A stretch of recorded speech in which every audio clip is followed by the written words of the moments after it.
नमस्कार। आज हम बात करने वाले हैं अनसुपरवाइज्ड लर्निंग के बारे में। ये आखिर है क्या? आसान भाषा में कहें तो ये बिना किसी लेबल वाले डेटा में छिपे हुए पैटर्न और स्ट्रक्चर को खोजने का एक तरीका है। तो बड़ा सवाल यह है कि एक मशीन जो सिर्फ 0 और 1 समझती है, इस बिखरे हुए डेटा में पैटर्न आखिर देखती कैसे है? यही वो पहेली है जिसे मशीन लर्निंग एल्गोरिथम सुलझाने की कोशिश करते हैं। अच्छा, जरा इस डेटा को देखिए। क्या इसमें दो अलग-अलग ग्रुप्स को पहचाना जा सकता है? पहली नज़र में ये उतना आसान नहीं लगता, है ना? और यही बात दिखाती है कि कैसे मुश्किल डेटा सेट्स हमारी पैटर्न पहचानने की कुदरती क्षमता को भी चैलेंज कर सकते हैं। तो चलिए अपनी कहानी के पहले हिस्से में चलते हैं। डेटा में ग्रुप्स खोजना, जिसे हम क्लस्टरिंग भी कहते हैं, और इसका एक बहुत पॉपुलर तरीका है के मीन्स एल्गोरिथम। ठीक है, तो समझते हैं कि ये काम कैसे करता है। के मीन्स की शुरुआत होती है हर ग्रुप के सेंटर के लिए कुछ रैंडम अंदाजे लगाने से। ये जो बड़े सिंबल्स दिख रहे हैं, ये वही शुरुआती अंदाजे वाले सेंटर्स हैं। अब यहां से एल्गोरिदम का सीखने का तरीका सच में दिलचस्प हो जाता है। ये हर डेटा पॉइंट को उसके सबसे करीबी सेंटर को असाइन कर देता है। फिर उन पॉइंट्स के एवरेज के बेस पर वो सेंटर की पोजीशन को अपडेट करता है, ताकि वो ग्रुप के ठीक बीच में आ सके। और ये प्रोसेस बार बार दोहराया जाता है जब तक कि सब कुछ स्टेबल ना हो जाए। और कुछ ही राउंड्स के बाद, जैसा कि हम इस आखिरी ग्राफ में देख सकते हैं, एल्गोरिदम एक स्टेबल पॉइंट पर पहुंच जाता है। सेंटर्स अब और हिल नहीं रहे हैं और क्लस्टर्स सक्सेसफुली पहचान लिए गए हैं। ये उन डेटा पर बहुत अच्छा काम करता है जिनके ग्रुप्स गोल होते हैं। लेकिन ये सब सिर्फ किताबी बातें नहीं हैं। चलिए देखते हैं कि यही क्लस्टरिंग वायरलेस कम्युनिकेशन जैसी एक असली और बहुत ज़रूरी प्रॉब्लम को कैसे सॉल्व करती है।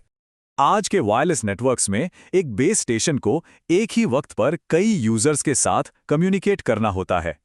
ये एक कॉम्प्लेक्स डांस जैसा है जहां हर किसी को एकदम साफ सिग्नल मिलना जरूरी है। तो पजल ये है, अगर दो यूजर्स के चैनल, सिग्नल्स यानी उनके कनेक्शन की पहचान एक जैसे हों, तो वो एक दूसरे के लिए इंटरफेरेंस या रुकावट पैदा करते हैं। और यहीं पर आती है के मीन्स की एंट्री। ये यूजर्स को उनके सिग्नल के आधार पर ग्रुप्स में बांट देता है। फिर सिस्टम बड़ी चालाकी से अलग अलग क्लस्टर के यूजर्स को एक साथ शेड्यूल करता है, और नतीजा सबके लिए एकदम साफ सिग्नल। तो ऐसा लगता है कि के मीन्स एक बेहतरीन सोल्यूशन है ना? लेकिन कहानी में एक ट्विस्ट है। ये हमेशा काम नहीं करता। इसकी कुछ बहुत सीरियस लिमिटेशंस भी हैं। जरा इन कॉम्प्लेक्स शेप्स को देखिए, जैसे ये स्पाइरल्स या फैले हुए क्लस्टर्स। इन पर स्टैंडर्ड के मीन्स पूरी तरह से फेल हो जाता है।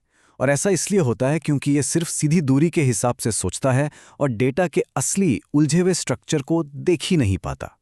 तो इस मुश्किल से कैसे पार पाया जाए? एक बहुत ही स्मार्ट तरीके से, जिसे कहते हैं कर्नल ट्रिक। ये डेटा को एक बिल्कुल नए नजरिए से देखने जैसा है। देखिए, कर्नल ट्रिक एक बहुत पावरफुल मैथमेटिकल तरीका है। सोचिए कि आपने एक सपाट कागज लिया और उसे मोड़कर एक 3D शेप बना दिया। ये डेटा के साथ कुछ ऐसा ही करता है। उसे एक हायर डायमेंशनल स्पेस में प्रोजेक्ट कर देता है, और उस नई जगह में अचानक से वो उलझे हुए पैटर्न एकदम सिंपल हो जाते हैं, जिन्हें एक सीधी लाइन से अलग किया जा सकता है। ये बिल्कुल जादुई चश्मा पहनने जैसा है, जिससे उलझी हुई चीजें भी साफ साफ दिखने लगती हैं। तो इसी ट्रिक का इस्तेमाल करके कर्नल के मीन्स एल्गोरिदम उसी मुश्किल डेटा सेट पर काम करना शुरू करता है, जिस पर हमारा स्टैंडर्ड एल्गोरिदम फेल हो गया था। और ये देखिए, शानदार! आखिर में कर्नल के मीन्स उन दो आपस में गुंथे हुए क्लस्टर्स को एकदम सही सही पहचान लेता है। एक ऐसा काम जो स्टैंडर्ड एल्गोरिथम के लिए नामुमकिन था। Problem solved. चलिए अब कहानी के दूसरे हिस्से की तरफ बढ़ते हैं। यहाँ प्रॉब्लम सिर्फ डेटा के बिखरे होने की नहीं है, बल्कि उसके बहुत ज्यादा कॉम्प्लेक्स होने की है।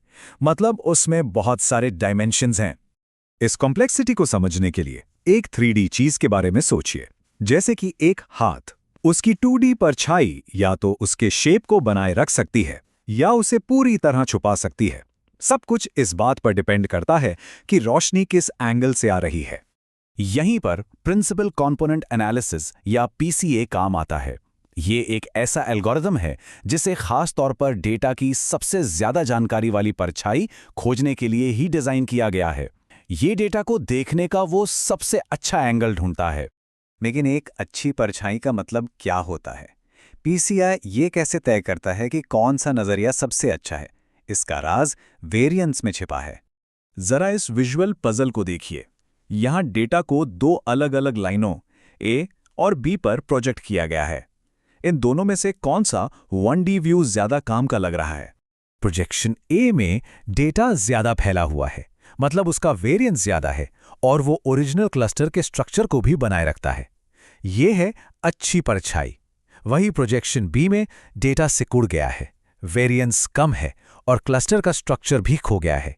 ये एक खराब परछाई है। ये बार चार्ट इस फर्क को और भी साफ कर देता है। प्रोजेक्शन ए का वेरिएंस 17 से ज्यादा है, जबकि प्रोजेक्शन बी का 8 से थोड़ा ज्यादा। मतलब साफ है, वेरिएंस जितना ज्यादा होगा, परछाई में उतनी ही ज्यादा जानकारी बची रहेगी। और यही पीसीए का सार है।